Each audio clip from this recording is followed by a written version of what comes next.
eu passo a palavra para o nosso companheiro Oswaldo Camargo, de Imbituba, que fará a apresentação do nosso palestrante. Boa noite. Nós estamos nessa primeira jornada de José Passini aqui em Santa Catarina. Não é a primeira vez que ele vem a Santa Catarina. Na década de 1970, ele cursou na Universidade Federal, em Florianópolis. Ele é de formação do curso de Letras e doutorado, mestrado e doutorado em Linguística. E também foi reitor da Universidade Federal de Juiz de Fora. Nessa primeira jornada, que começou na quarta-feira e se encerra no dia de hoje no litoral de Santa Catarina, nosso irmão que vem de Juiz de Fora, acompanhado pela sua esposa Norma, que aqui está, ele já veio anteriormente também para encontros de Esperanto, língua internacional, tendo José Passini dirigido a Liga Brasileira de Esperanto. Desde quarta-feira, dia 24, e hoje, dia 29, quando se encerra esta jornada, 6 dias com 19 palestras, seminários e entrevistas à rádio, jornal e televisão. Nós não havíamos programado, Esther, nenhuma entrevista. Não tínhamos tido essa possibilidade, mas surgiram 5 na esteira de sua caminhada aqui conosco. Ele fez uma entrevista em Esperanto. Ele também atendeu a uma rádio que gravou entrevista em Laguna na quarta-feira e esteve também agora à tarde na Rádio Guarujá, falando naturalmente sobre a doutrina espírita. Teve também a oportunidade de gravar na TV Floripa, constituindo-se assim essas entrevistas que aconteceram, mas também a Rádio Fraternidade, Rádio Espírita na internet, que transmitiu ao vivo o primeiro seminário sobre literatura mediúnica proferido por José Passini, que se deu na CEOV, no Campeche, em Florianópolis, no sábado pela manhã. E no domingo à noite estivemos em Imbituba, Centro Espírita Allan Kardec, onde trabalhamos presentemente na doutrina espírita, e ele proferiu o seu 2º seminário de literatura, análise da literatura mediúnica. E hoje, aqui em Balneário Camboriú, é a oportunidade de que este seminário chegue até esta comunidade espírita sobre o tema da análise da literatura mediúnica. Norma e José Passini trabalham na área da evangelização da infância. José Passini tem artigos, também Norma tem artigos sobre a doutrina espírita. E José Passini nos traz, de há 10 anos para cá, importantes levantamentos, apreciações, que são as análises da literatura necessárias, como veremos neste seminário de agora, sobre a questão problemática de alguns livros que têm sido lançados sob o nome da doutrina espírita. José Passini também proferiu nestas oportunidades palestras para aqueles centros espíritas cujo horário não permitia a extensão de um seminário, mas que escolheram dos temas que José Passini profere a salvação na visão espírita, a fé raciocinada, perdoar e perdoar-se, o trabalho na terra e no mundo espiritual. Então, nós teremos agora a oportunidade de ouvir José Passini falar a respeito deste tema e trazendo, como dissemos, na sua visão sobre o Espiritismo, na sua experiência, a capacidade de nos fazer reunir sentimento e razão sob a ótica da doutrina espírita. Que nós todos tenhamos a oportunidade de também conversar, uma vez que o seminário permite esta interação com o público. Tenhamos todos Gostaríamos de falar, desenvolver um tema evangélico, falar de Jesus, falar da sua doutrina, do seu amor. Mas, infelizmente, nós temos de fazer esse trabalho de esclarecimento diante do volume de livros altamente não diria condenáveis, que nós não condenamos ninguém, né? Discutíveis. Livros oriundos de camadas inferiores da espiritualidade, que conseguiu envolver médiuns, invigilantes, e estão publicando. Eu não sei se aqui há desses livros, mas eu, como expositor, visitando lugares que eu não conheço, de vez em quando eu falo de corda em casa de enforcado. O que vai fazer? A verdade tem de ser dita, né? Então nós vamos ver aqui alguns livros, porque hoje surgiu aí a moda de livros mediúnicos.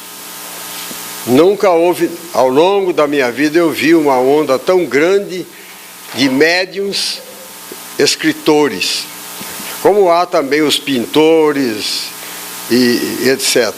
Mediunidade está sendo esquecida no seu trabalho mais nobre, que é o de esclarecimento de espíritos desencarnados, que vagam por aí e vagam nas zonas espirituais inferiores, e muitas vezes estão provocando obsessões aqui na Terra, estão em luta com criaturas aqui da Terra, como também estão em luta entre si. A doutrina espírita trouxe, através da mediunidade, um grande auxílio ao mundo espiritual, encaminhando espíritos desequilibrados. Mas há muitos centros espíritas que supervalorizam a psicografia. Eu não tenho nada contra a psicografia. Nós temos aí Chico Xavier, a maior expressão mediúnica, e poderia dizer, pelo menos no Brasil, de todos os tempos. Nos deixou uma verdadeira dádiva celestial através das obras que ele veiculou. Mas também instalou-se um correio mediúnico, muita gente fazendo consultas sobre parentes desencarnados, amigos desencarnados, e isso atinge de tal forma, chega a tal nível, que em Uberaba, por exemplo, há um jornal lá publicando um tipo de anúncio, um tipo de propaganda de centro que faz esse trabalho. E pede que deem, que a pessoa forneça dados do espírito de quem espera notícias, e com o pretexto de facilitar a sintonia. Isso é uma barbaridade, é uma aberração no meio espírita. Chico Xavier recebeu inúmeras mensagens de espíritos desencarnados, e espontaneamente. Eu sou testemunha de pessoa que chegou junto comigo, lá em Pedro Leopoldo, já há 50 anos atrás.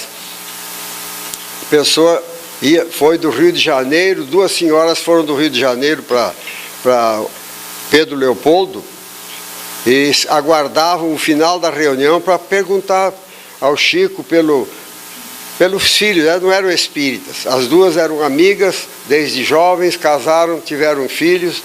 Os dois rapazes amigos entraram para a aeronáutica e, como cadetes da aeronáutica, desencarnaram num acidente aéreo. E as duas estavam desesperadas. Eu não cheguei a conversar com elas antes, conversei depois. Eu vi que eram do Rio, pela maneira de falar e tal. Elas ficaram sentadinhas ali na reunião pública, aguardando o momento de conversar com o Chico. Eis que, terminada a reunião, o Chico se levanta e lê uma mensagem do filho de uma delas para ela. Querida mamãe fulana, assim. Então, com o Chico é assim, nós, minha esposa Norma e eu, vimos inúmeras vezes, né, essas manifestações espontâneas dos espíritos. Chico nunca pediu dados nenhuns, quando a pessoa, por acaso, antes da reunião, pedia a ele.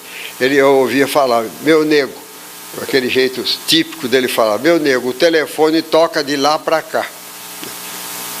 Mas, infelizmente, até isso hoje, para denegrir a imagem da doutrina espírita, as trevas conseguiram alguns médiuns que têm essa prática. até publicando em jornal essa maneira de usar a mediunidade. O Espiritismo, trazendo-nos de volta os ensinamentos de Jesus, conduz-nos necessariamente ao uso da razão, ao lado dos esforços empenhados no sentido de desenvolvermos o sentimento. Então, é a doutrina da razão e sentimento. Daí as características que distinguem a nossa doutrina de outras concepções religiosas: o estudo, a análise, a reflexão. Isso é marca distintiva do Espiritismo. Não há nenhuma religião no mundo que em si leve tanto a criatura ao estudo, à análise e à reflexão. É a fé raciocinada que aprendemos. Começou com Jesus. Kardec apenas trouxe-a de volta. Fé inabalável só é aquela que pode encarar a razão face a face em todas as épocas da humanidade. Está lá na folha de rosto do Livro dos Espíritos. Então, a formação do leitor crítico, porque todo leitor espírita consciente deve ser um leitor crítico. Não crítica nessa maneira que nós temos de falar vulgarmente, fulano é muito crítico, etc., que condena tudo, etc. Não, crítico no sentido verdadeiro da palavra, no sentido literário, crítico quer dizer aquele que analisa uma obra e expende o seu juízo sobre ela. Existem os críticos literários aí que deixaram nome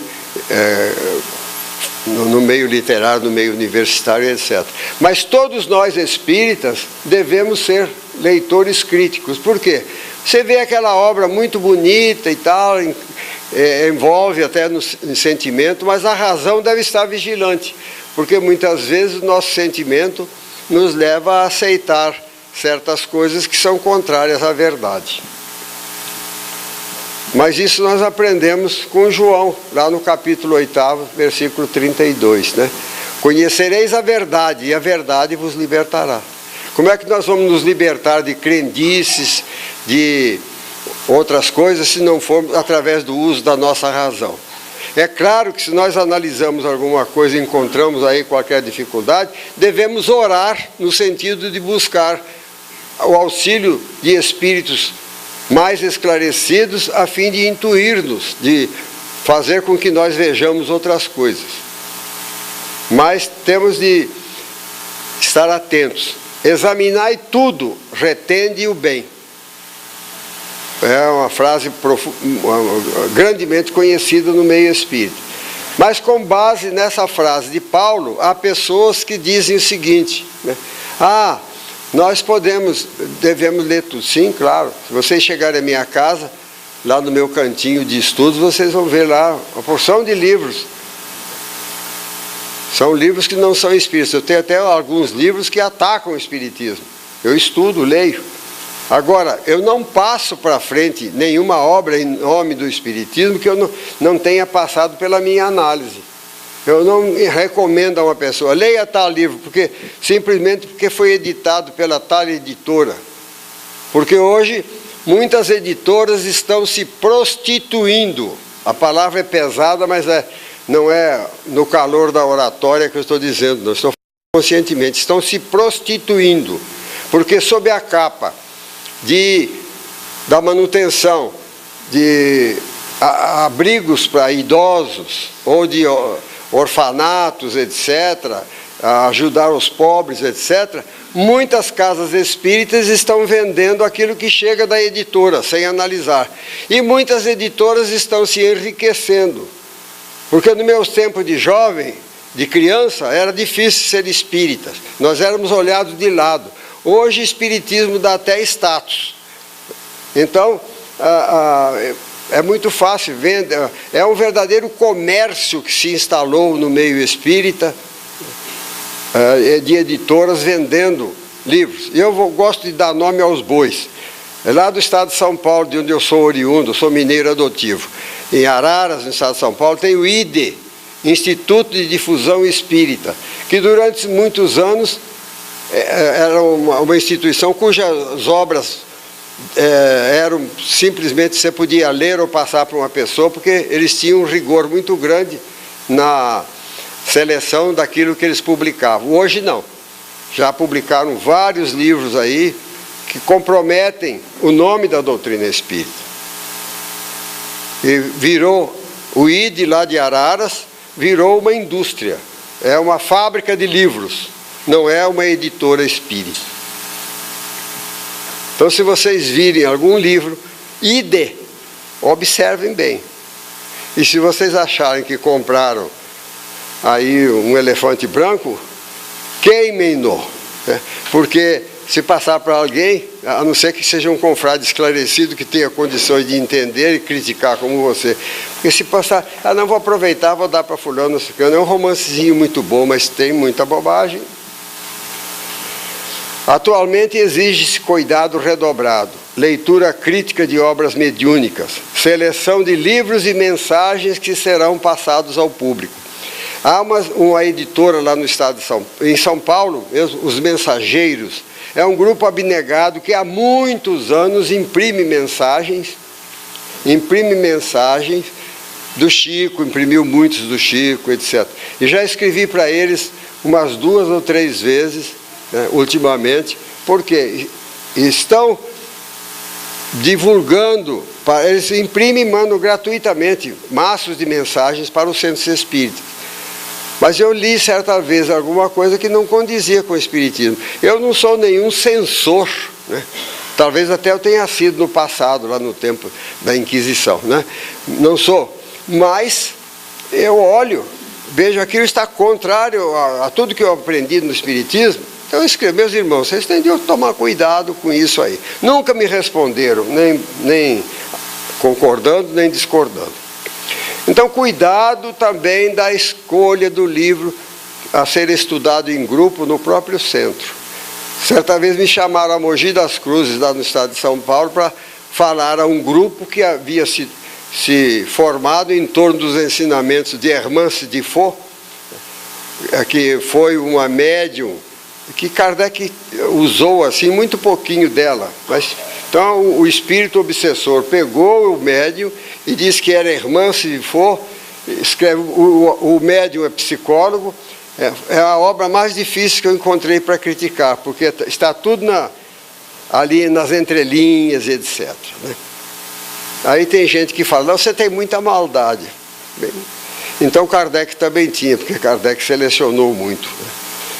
Olha aí o que diz João na sua primeira carta. Amados, não creiais a todo espírito, mas provai se os espíritos são de Deus, porque já muitos falsos profetas se têm levantado no mundo. No tempo de Jesus. E falem 2 ou 3 profetas e os outros julguem. Quem é que fala isso? É Paulo, o apóstolo, na primeira carta aos Coríntios, no capítulo 15. É o primeiro livro dos médiuns que foi publicado na Terra. Há um capítulo nessa primeira carta aos Coríntios, no capítulo 15, há uma parte, e na edição que eu tenho da Bíblia, o tradutor João Ferreira da Almeida colocou títulos. Outras edições eu já não vi. A minha edição é de 1937. Mas eu já vi também mais novas com títulos. A prisão de Jesus, a negação de Pedro, ele coloca assim. Onde está isso? Aí ele colocou o título, da necessidade de ordem no culto. O que ele quer dizer com culto? Culto é reunião mediúnica. Perfeitamente o termo mediúnico é de Kardec, médium é de Kardec. Eles falavam profeta. Talvez Kardec não tenha usado o termo profeta para não dizer que ele estava falseando o Novo Testamento, a Bíblia, etc. Ele usou médium, que é a palavra que diz do intermediário do mundo espiritual e etc. Mas ele diz, e falem 2 ou 3 profetas, porque tudo caracteriza ali uma reunião mediúnica. E então falem 2 ou 3 médiuns e os outros analisem. Uma recomendação milenar, ou bimilenar. E muita gente não. faz uma reunião mediúnica aí, né? O espírito dá uma suspirada lá e um ar de sábio e fala um pouco difícil, ninguém vai analisar. Vamos analisar. Meu irmão, chega para o médium e fala, espera aí, esse espírito parece que não era o fulano. O médium não tem responsabilidade maior. Agora, também não pode se agastar, se aborrecer, porque você duvidou do espírito que se comunicou por ele, né? E Paulo já fala, falem 2 ou 3 e os outros analisem. No livro dos médiuns, no item 320, está lá, a recomendação do espírito Erasto. Melhor repelir 10 comunicações verdadeiras do que aceitar uma única falsa. Porque a falsidade, depois que se instala na pessoa, é difícil a pessoa aceitar, dar a mão à palmatória e dizer, de fato eu embarquei numa canoa furada mesmo. Isso aí está errado. A pessoa sempre vai defender alguma coisa. Eu falo isso em relação a livros.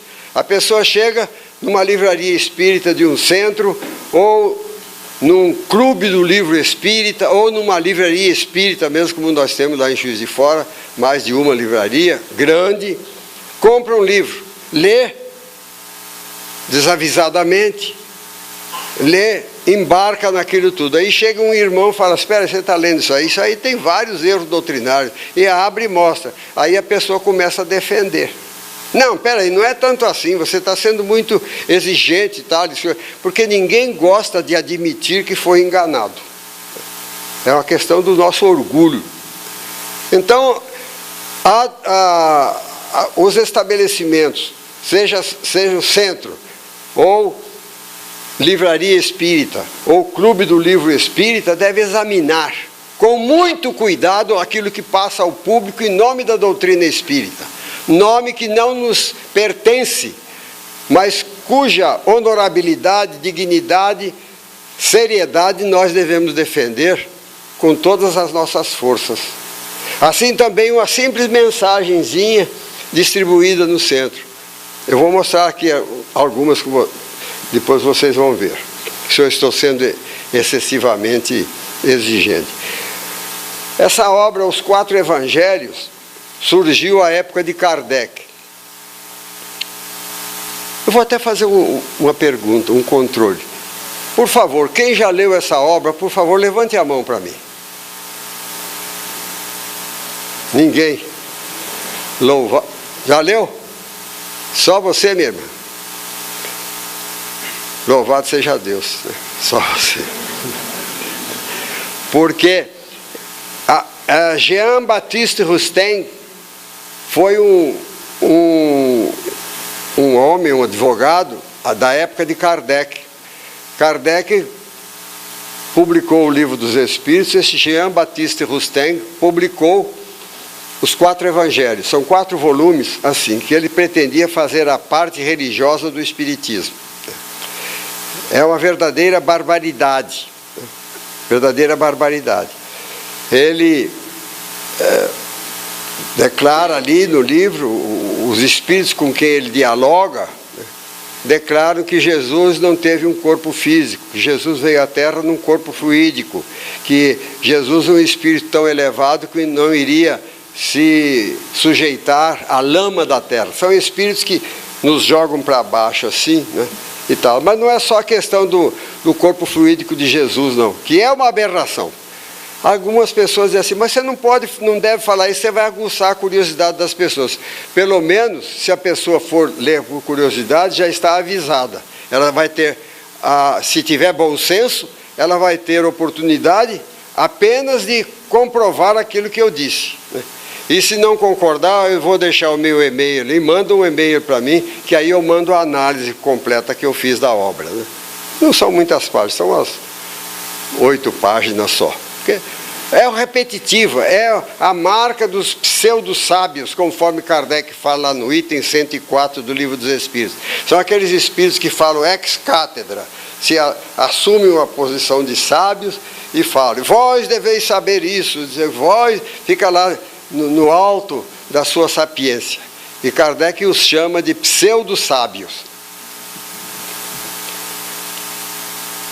O Espiritismo, na sua condição de cristianismo redivivo, não poderia deixar de receber os ataques das forças contrárias ao esclarecimento e à libertação do espírito humano.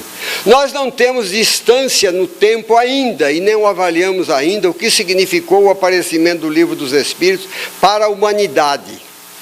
O Livro dos Espíritos veio trazer de volta os ensinamentos de Jesus na sua pureza, simplicidade e objetividade originais, reinserindo-os na vida, tirando-os do templo. Jesus veio tirar os ensinamentos que foram aprisionados, talvez por muitos de nós aqui, recolheram tudo do templo, casa de Deus, casa sagrada. Casa de Deus é o universo. A casa do meu Pai tem muitas moradas, disse Jesus. E falar, por exemplo, que esta aqui é uma casa de Deus, isso é uma blasfêmia. Porque casa de Deus é a rua também, é a minha casa, é o campo de futebol. Tudo é casa de Deus, depende do uso que nós fazemos do lugar. E de passagem, eu gosto sempre de dizer isso, casa espírita não é casa de oração, não é templo de oração. É uma casa de trabalho, de estudo à luz da oração. É diferente. Porque casa que eu considero mais sagrada no mundo é o meu lar. Meu lar é o meu santuário maior. Não existe lugar no mundo mais sagrado do que o meu lar. Então, com aquela unção que nós entrávamos antigamente nos templos, né? Eu não fico assim na minha casa, mas eu cuido para manter o ambiente espiritual da minha casa em condições de receber algum espírito equilibrado lá e afastar os desequilibrados. Embora pareça um paradoxo, o volume e a intensidade dos ataques constituem um verdadeiro atestado da legitimidade do Consolador. Porque nessa edição que eu tenho de 1942, eu tenho duas edições, de 42, de 50 e de 71. Nessa edição de 42, que vocês não encontram mais nas livrarias, pode ser que alguma livraria tenha essa de 71 ainda. Há os ataques de Rusteng a Kardec. Porque alguém poderá dizer, mas Rusteng no livro Brasil, Coração do Mundo, Pátria do Evangelho, Humberto de Campos disse da equipe de Kardec, falou em Camille Flammarion, falou em Leon Denis e outros, disse que esses espíritos vieram na equipe de Kardec. Sim, inclusive o Rusteng. Aí há pessoas que dizem, não, isso aí puseram o nome de Rusteng para legitimar a obra, não. Eu acredito que Rusteng veio para ser um dos elementos da equipe de Kardec, mas ele falhou.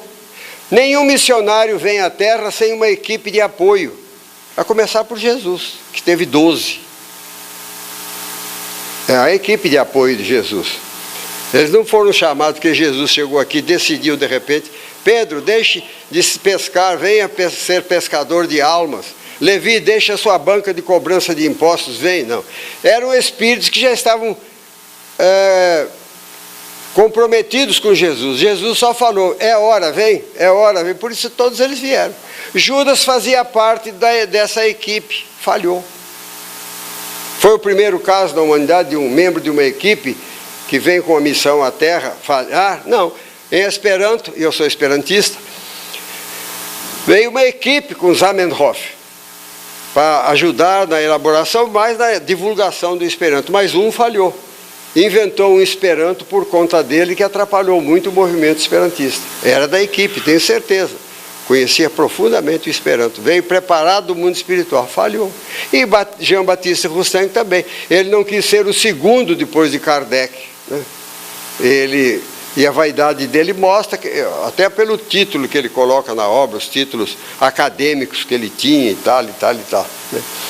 Então, ele falhou. E se tornou presa de espíritos enganadores, mentirosos e etc. A primeira e talvez mais, já falei, foi a obra de Rusteng, conhecida como os 4 Evangelhos. São 4 livros maçudos assim. É uma repetição terrível, é a marca dos pseudo-sábios, né? E eles falam sempre de cima, do alto, né? Vós, habitantes da terra e tal. Você fica desse tamaninho assim, se não tiver um pouquinho de vigilância. São 4 volumes que constituem obra fantasiosa, repetitiva, que resolveu dar uma nova versão à tese da virgindade de Maria, através de uma pseudo-gravidez que teria culminado no aparecimento de um bebê fluídico, surgido de um parto fictício, de uma lactação aparente, de um desenvolvimento físico falso e de uma desencarnação enganosa. Porque a tese é essa, de que Jesus não poderia se encarnar na Terra. Mesmo porque, se o casal José e Maria tivessem um relacionamento sexual, sexo é pecado. É a grande bandeira da Igreja Católica Romana, né? Sexo é pecado. Eu pergunto, então, Deus é um incompetente, né? Ou então sádico, porque inventou as criaturas com todo o desejo da comunhão sexual, que poderá, através da comunhão sexual, trazer espíritos para a Terra, para se encarnar, e é pecado. Isso é a história da Igreja Católica Romana, para depois fazer o casamento, desejar que tenham muitos filhos, pequem bastante, né? Para terem bastante filhos, para depois trazer aqui para a gente batizar e cobrar o batismo, né? Minhas irmãs e meus irmãos, a verdade é essa.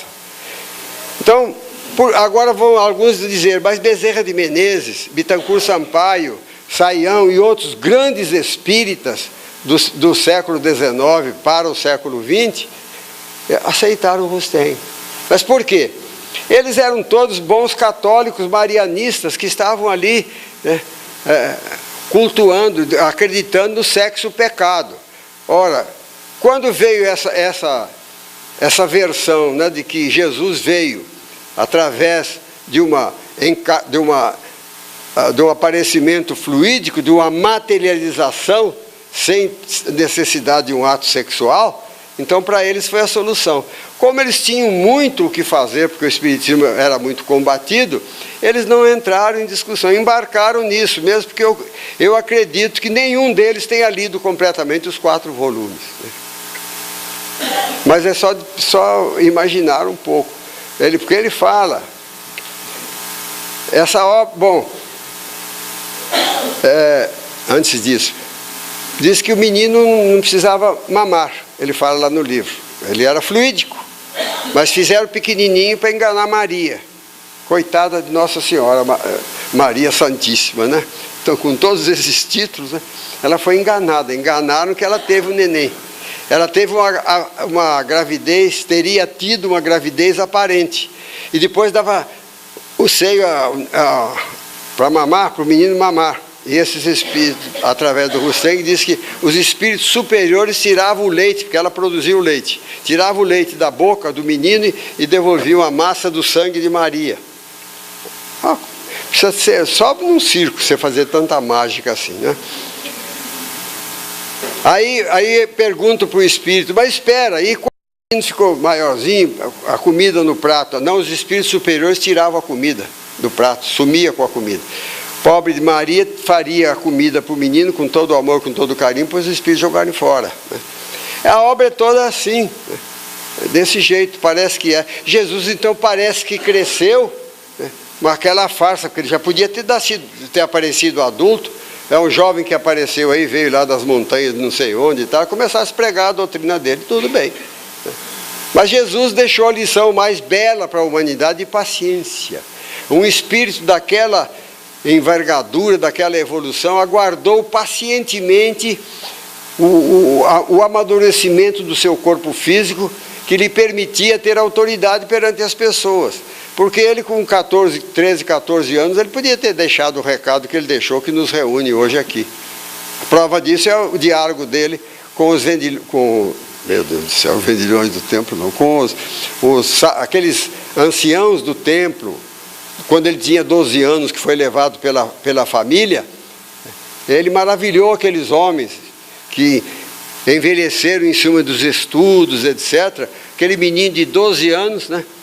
Deixou-os encantados. Ele poderia, com 12, 13, 15 anos, ter deixado esse recadão que ele deixou aqui na Terra. Mas quem é que ia dar atenção a um adolescente? Iam chamá-lo de menino atrevido. Então ele esperou pacientemente chegar aos 30 anos, porque naquele tempo um homem de 30 anos já era um senhor, né? Hoje é tudo meninão aí com 30 anos. Né? Mas a verdade é essa. Então, isso aí veio para diminuir, para denegrir a força das trevas, para diminuir a eficácia da mensagem de Jesus. E o trabalho de Kardec, que Kardec fez para revivê-la, para trazer-nos a mensagem de Jesus de novo como religião atuante e não objeto de solenidades religiosas, de cânticos, etc., no interior dos templos.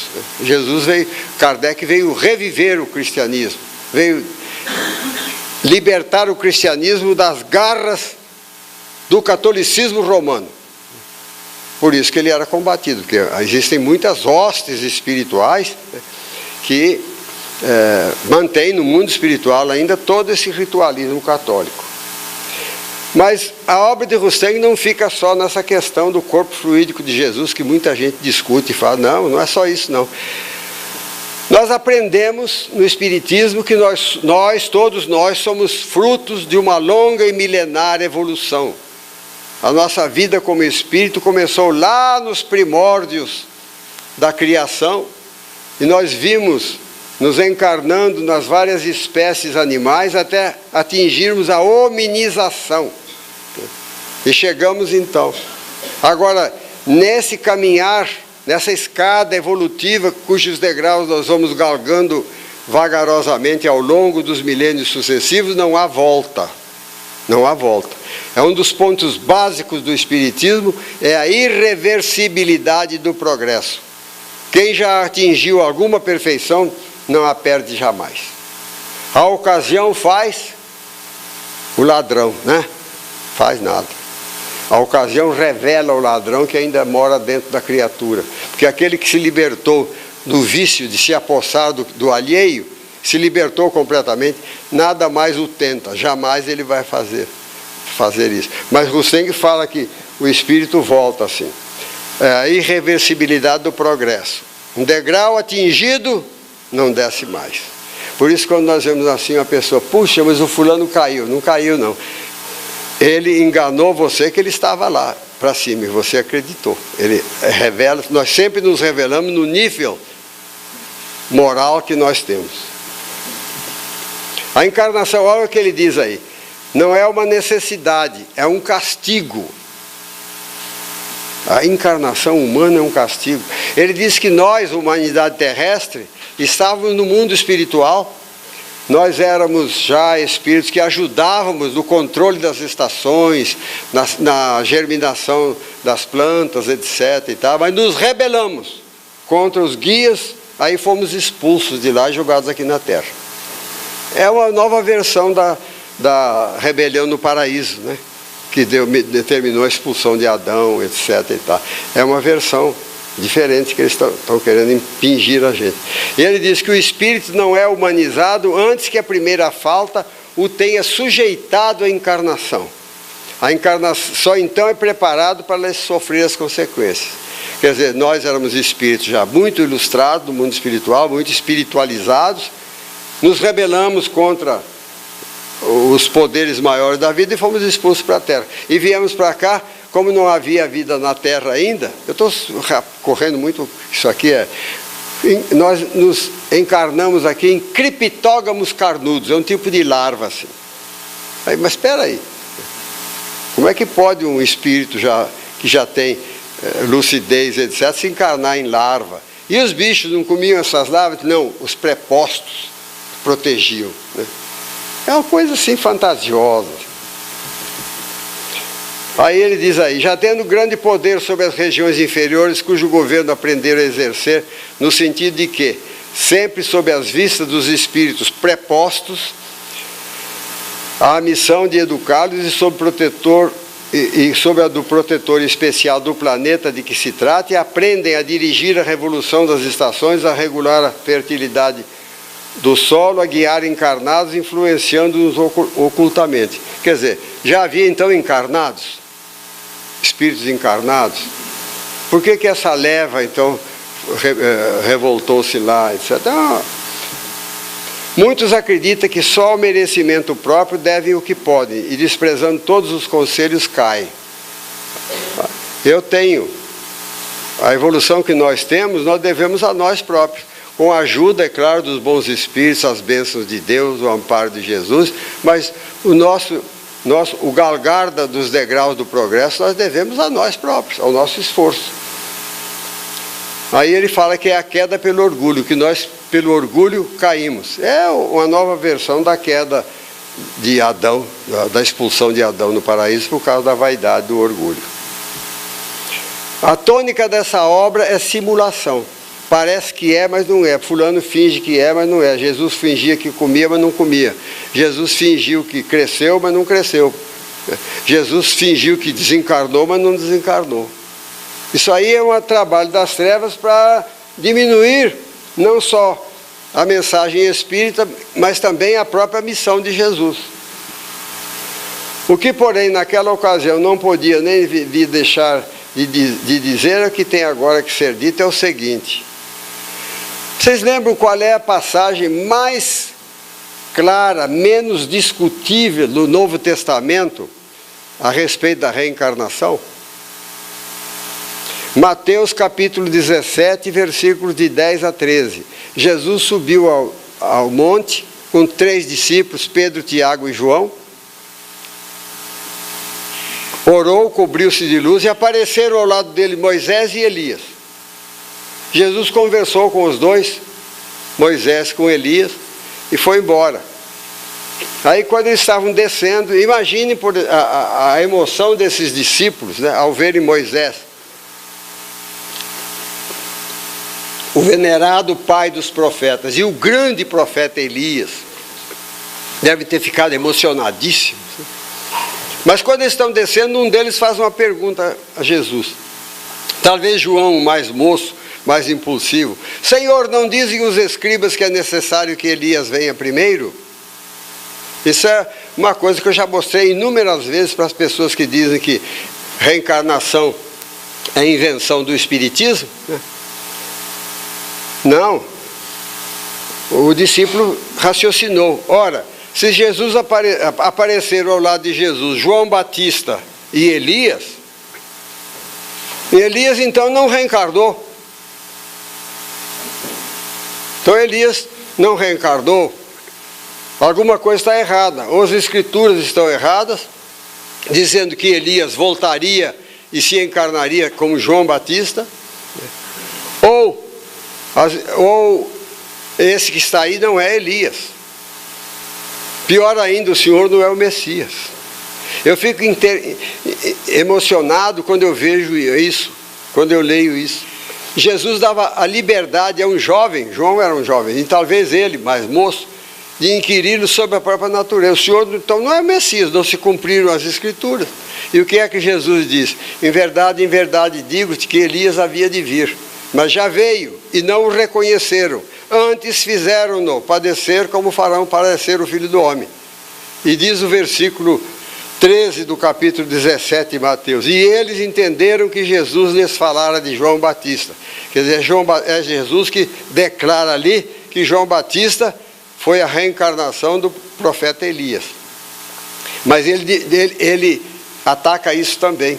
Olha o que ele diz aí: Moisés, Elias e João Batista, o mesmo Espírito. Como é que pôde aparecer Elias e Moisés, se Moisés, Elias e João Batista eram o mesmo Espírito? Aí a explicação dele é que um preposto tomou o lugar de Elias. Quer dizer, mentira. É a mentira que... Então você vê se uma obra dessa, que mente desse jeito, vai ter alguma credibilidade. Mas tem muita gente que defende de unhas e dentes. Aí, são uma única e mesma entidade.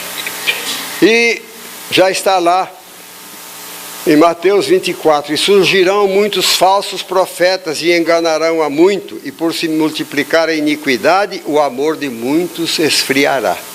Temos de cuidar, isso é recado para nós hoje, porque quando uma pessoa entra num centro espírita, compra um livro desses, alguns que eu vou citar aqui, a pessoa fala: mas espiritismo é isso? Ah, pelo amor de Deus. Eu falo, o guia espiritual da criatura suou sangue para encaminhá-lo para o centro. Chega aqui, pega uma mensagem dessa, ele vai embora. Olha aí o que diz lá no livro dos Médiuns, Erasto, melhor é repelir 10 verdades do que aceitar uma única falsidade, uma só teoria errônea.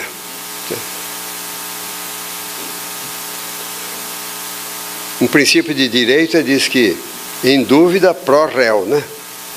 Aqui em dúvida pró fogo. Se você não tem condição de analisar aquilo, verificar, joga no... Não venda como papel velho só se você rasgar, porque senão pegam lá no meio dos papéis velhos e vão levar no sebo para vender. Qual é o caráter do verdadeiro profeta? Está aí, questão 624 do Livro dos Espíritos. O verdadeiro profeta, o verdadeiro médium, é um homem de bem, inspirado por Deus, poder reconhecê-lo pelas suas palavras e pelos seus atos. Deus não pode servir-se da boca do mentiroso para ensinar a verdade. Isso é palavra dos Espíritos respondendo a Kardec. O Espiritismo revela outra categoria bem mais perigosa de falsos cristos e falsos profetas, que se encontram não entre os homens, mas entre os desencarnados. A dos espíritos enganadores, hipócritas, orgulhosos e pseudo-sábios, que passaram da terra para a erraticidade, para o mundo espiritual, e tomam nomes venerandos para, sob a máscara de que se cobrem, facilitarem a aceitação das mais singulares e absurdas ideias. Eu vou citar aqui mensagens do astral, do espírito Ramatiz. Esse é um médium, já desencarnado, de Curitiba, um homem digno, etc., recebeu as mensagens desse espírito. Mas há uma série de coisas completamente absurdas na obra de Ramatiz. Ramatiz tem algumas coisas boas nas obras. Ele, por exemplo, faz uma campanha contra o fumo, contra o álcool, muito grande. Contra também o hábito de comer carne. Aí eu não concordo, eu não como carne, mas eu não concordo com ele, porque ele fala o vício de comer carne. Comer carne não é vício, pelo amor de Deus, né? É um hábito alimentar milenar. E eu sei que o homem vai acabar deixando para lá, mas vai demorar muitas gerações. Ele tem um trabalho sobre Esperanto, eu sou esperantista, de 100 páginas no livro Além da Sepultura. Eu já vi até separata disso, porque não há um erro, não há, ele é perfeito.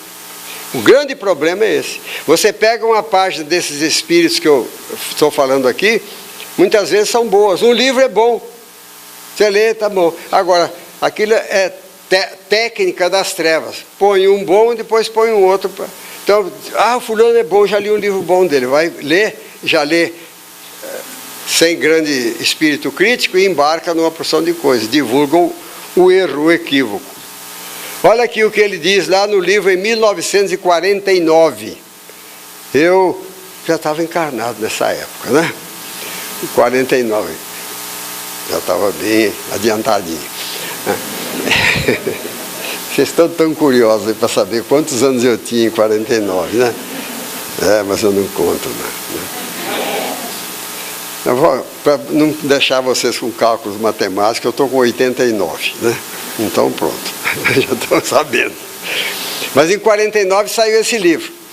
Olha o que ele dizia: daqui a alguns anos os vossos geofísicos anunciarão apreensivos a verdade insofismável. O eixo da Terra está se verticalizando.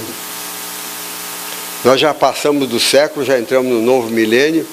O eixo da Terra não se verticalizou. Porque o dia que o eixo da Terra se verticalizar, se ele se verticalizasse, nós não teríamos mais as 4 estações. Tem uma série de coisas aí que as pessoas que entendem de astronomia e de geografia explicam para a gente. Isso é um absurdo, é uma aberração, né? O eixo da Terra está se verticalizando. Tem mais. A verticalização, quando for percebida, será incondicionalmente atribuída à periodicidade espontânea dos movimentos naturais do orbe. Faz assim sempre aquele discurso palavroso para embrulhar as pessoas. Dificilmente a vossa ciência, eles sempre falam de cima, a vossa ciência, os vossos geofísicos, etc. A absurda notícia da aproximação de um planeta desconhecido nas cartas astronômicas. Diz ele lá no livro, todos nós sabemos dos exilados de Capela, não é? Quem não sabe, leia o livro A Caminho da Luz de Emmanuel, e vai aprender muita coisa lá, em vez de ficar lendo romance bobo aí que tem aí, né? História da carochinha, e mal contada ainda, né? Ali Emmanuel fala desses espíritos que vieram para a Terra, exilados do planeta Cabra ou Capela, porque o planeta tinha chegado a um estágio evolutivo tão grande, a ciência tinha caminhado tanto, que aqueles espíritos desequilibrados, maldosos, etc., estavam se tornando elementos perigosos, como está aqui na Terra hoje. Vocês veem que há 50 anos atrás, os meios de matar, de produzir uma série de barbaridades eram muito menores. Então, há que haver uma moralização na Terra. Isso os espíritos já falam há muito tempo, que espíritos que não se alinharem, não tiverem pelo menos um nível de evangelização ou de ideias para o bem, serão banidos da Terra e levados para um outro planeta, vão se encarnar lá, em corpos pesados, primitivos, etc., para se reeducarem. Não é castigo, não. Deus não castiga ninguém. Vai para a escola compatível com o íntimo deles. Isso houve há milhares de anos atrás. Um planeta do sistema Cabra ou Capela chegou a um nível de evolução científica muito grande, e a vida estava se tornando perigosa, como está perigosa hoje. Nós temos aí meios de extermínio muito grandes. Então, se esses meios de extermínio não forem deixados de lado por espíritos mais moralizados, vai ser um desastre, como nós vimos aí muitos desastres já. Vai um momento que a mão do alto vai dizer, chega. Eu já não sei se já não está chegando, se já não está havendo seleção de espíritos que se reencarnam na Terra. Perdem o direito de reencarnar-se na Terra e vão habitar aqueles corpos pesadões lá, aqueles brucutus daquele tempo, para melhorar o sentimento. Então isso houve na Terra. Agora, já está previsto também há muito tempo que a Terra sofrerá um expurgo desses espíritos. Mas aqueles espíritos, conforme Emmanuel fala lá no capítulo 12 de A Caminho da Luz, esses espíritos que vieram para cá, espíritos altamente intelectualizados, mas de moral muito baixa, amor muito baixo, mas eles foram recebidos amorosamente por Jesus, e eles passaram a se encarnar aqui na Terra. E deixaram a marca da sua inteligência nas pirâmides do Egito, aqui nas Américas, os astecas, os incas, etc., né? Na Velha Grécia. Enfim, aquelas civilizações do passado, cujos países hoje são muito menos, né? Até hoje a ciência não diz com certeza como é que foram construídas as pirâmides do Egito. Eles detinham uma tecnologia que nós não sabemos. Esses espíritos foram se moralizando e foram embora para lá. Mas para que Jesus recebesse esses espíritos aqui na Terra, não foi preciso que a Terra fosse lá como um ônibus buscar passageiro. Diz lá no livro que esses espíritos foram trazidos para cá. Agora, ele aqui fala que um planeta desconhecido das cartas astronômicas, ele vem para cá para levar os espíritos, vai passar por aqui para atrair esses espíritos que estão produzindo mal na Terra, como se fosse um ônibus pegando passageiro. O Chico até falou que esse planeta devia chamar planeta Chupão. Ele era muito engraçado, né? Aí deram o nome de Chupão, sugador, higienizador, etc. Qualquer criança de curso médio aí, se você falar uma coisa dessa para ela, ela pensar bem, vai falar, não é possível. Um planeta que vai passar por aqui vai desorganizar o sistema solar. Porque ele fala nesse livro, Mensagens do Astral, que o planeta é 3.200 vezes maior do que a Terra. Vejam bem, se a Lua, que é 49 vezes menor do que a Terra, quando vem ela se aproxima um pouco, vocês que moram no beira-mar sabem disso, das marés aí, né? Influência da Lua. Agora vocês calculem um planeta, a Lua é 49 vezes menor, já produz problema. Calcule se fosse do tamanho da Terra. Aí ia desorganizar o sistema, mas muita gente acha que está esperando chegar o planeta aí. Olha o que ele diz aí. Até o final deste século, ele falou no século passado, né? Já passou esse final de século. Libertar-se-ão da matéria 2/3 da humanidade. Quem sabe se nós já desencarnamos, não sabemos, hein? Através de comoções sísmicas, inundações, maremotos, furacões, terremotos, catástrofes, hecatombes, guerras e epidemias estranhas. Gente, uma pessoa que lê isso, embarca nisso, eu já discuti com pessoas, a pessoa fica obliterada. Ela quer discutir, não, tem, aí fala do tsunami, mas teve tsunami. O tsunami. O que é o tsunami diante de todo o globo terrestre? Um pedacinho lá que teve esse problema, né? Mas a pessoa defende, né? E olha, já passou o final do século, não teve essa crise de epidemias, essa coisa toda. Isso aí são espíritos que gostam de atemorizar, né? A fase mais intensa da modificação física situar-se-á entre os anos de 1982 e 92. Houve isso? Quem já estava encarnado aqui nessa época? Pois é. Houve isso?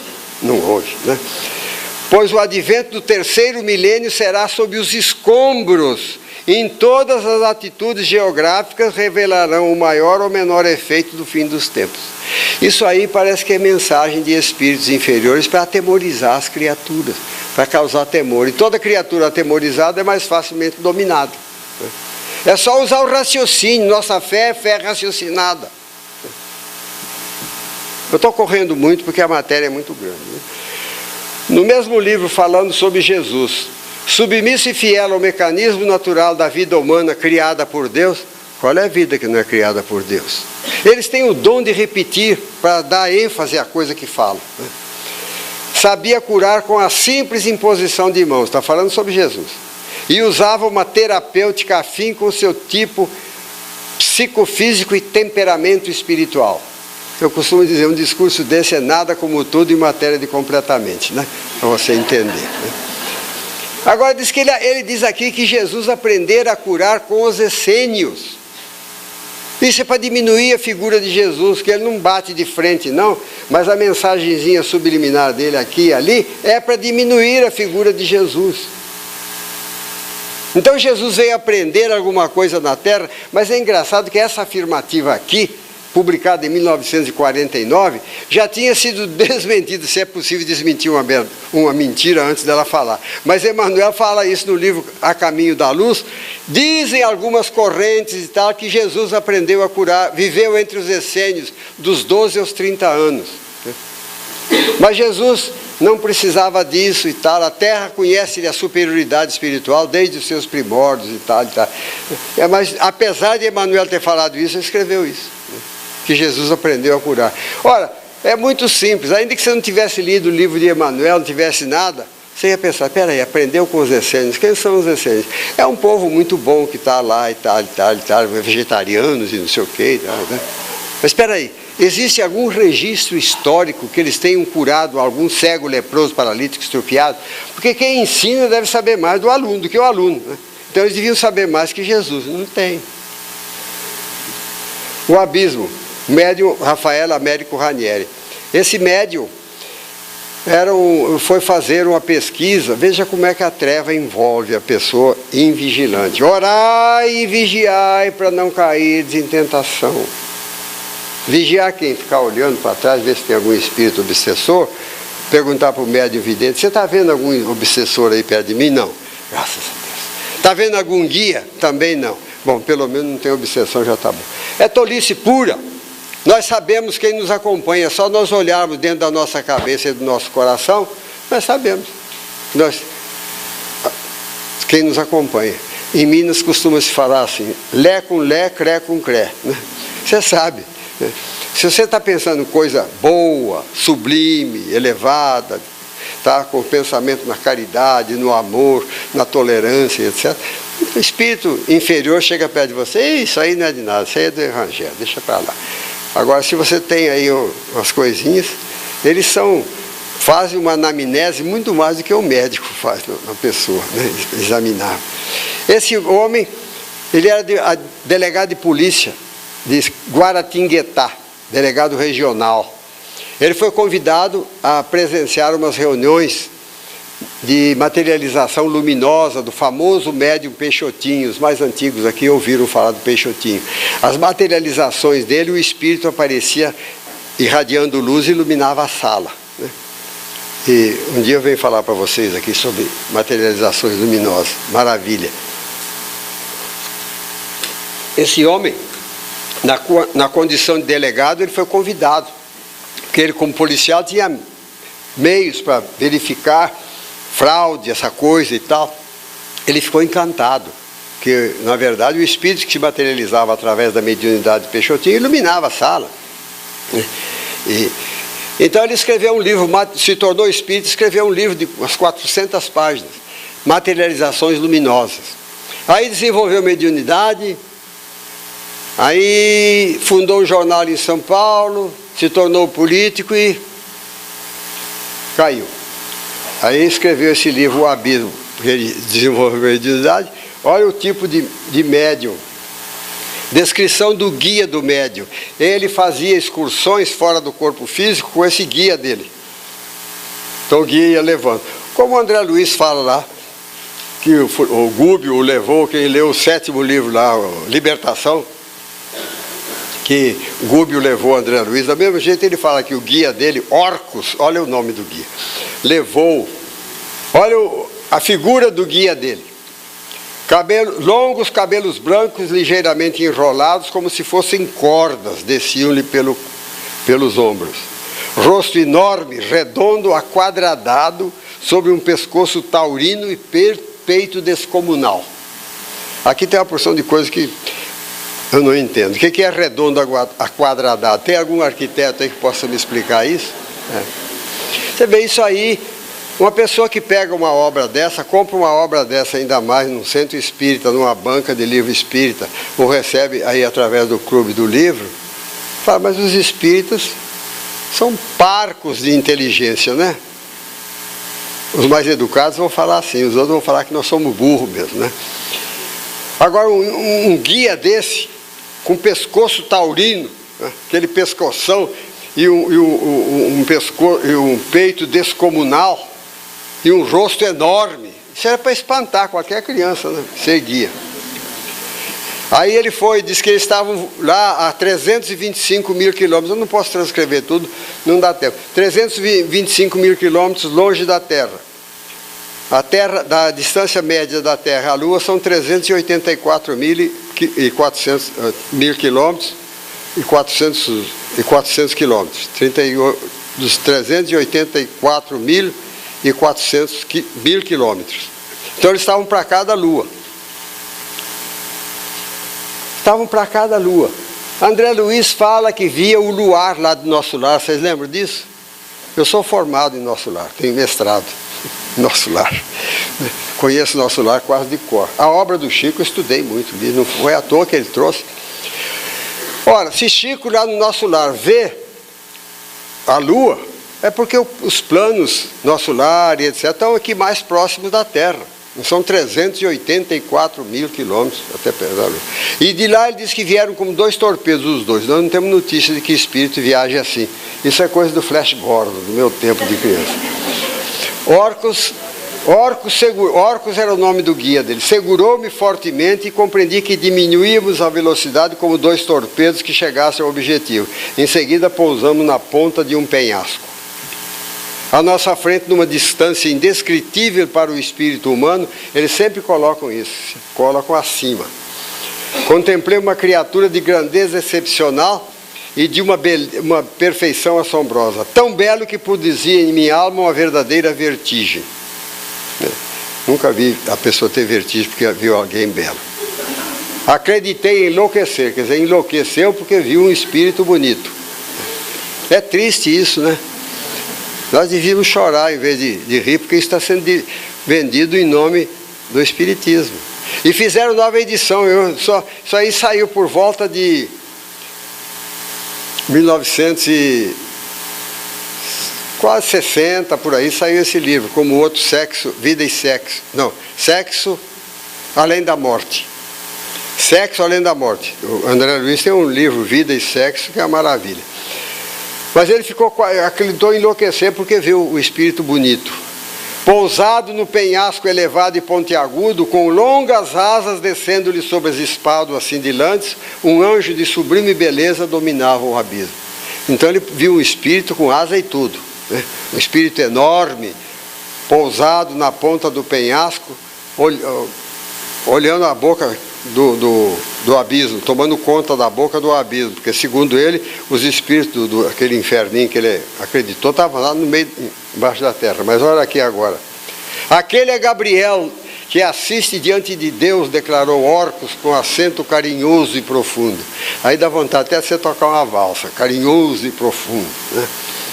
Gabriel sobre o abismo parecia amoroso pássaro de dimensões indescritíveis, alimentando o abismo como o sol que do alto do firmamento alimenta a terra. E as pessoas menos afeitas à análise acham muito bonito isso aí, deve ser lindo esse anjo, né? Mas quem é que falou que espírito tem asa? Isso aí é invenção dos pintores, dos escultores.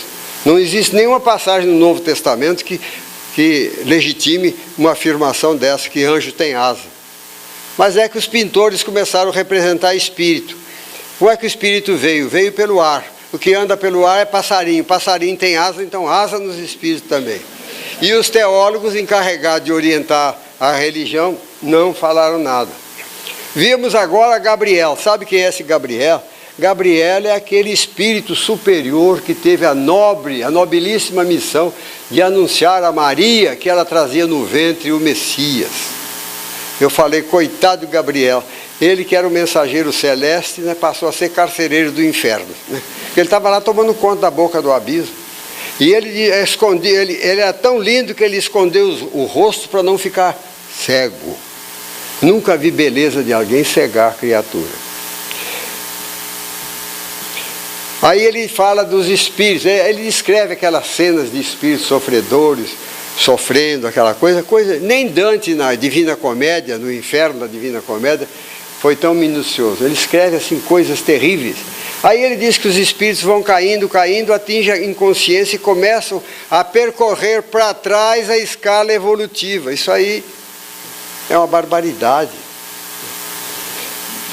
Irão até o mineral, descerão um pouco mais. Nessa ocasião poderão sofrer uma espécie de explosão atômica que desagregará todo o ser.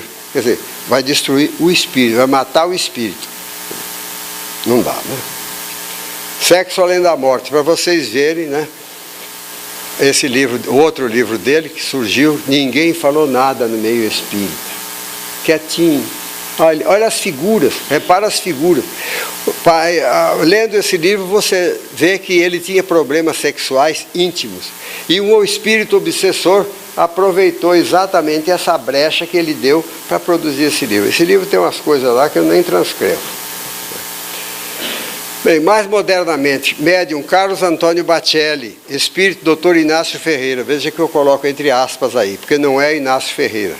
Inácio Ferreira foi um médico espírita lá de Uberaba, meus tempos de juventude, criança, do tempo de adolescência, eu ouvia falar do Dr. Inácio Ferreira, lá de Uberaba.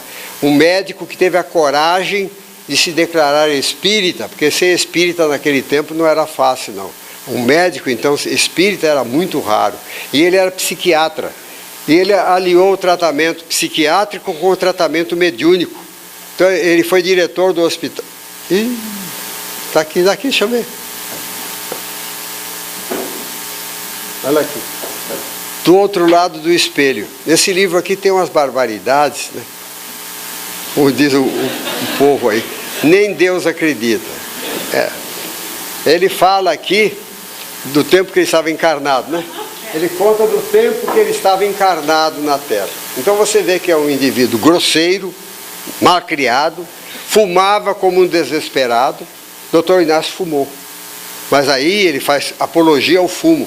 Ele fala 25 vezes que acendeu um cigarro, porque a dona Modesta fez um café, eu peguei o cigarro, a fumaça do meu cigarro. 25 vezes. Não fala uma única vez contra os malefícios do fumo. Aí eu escrevi um artiguete lá, uma análise desse livro, tenho na empresa, se você quiser eu te mando.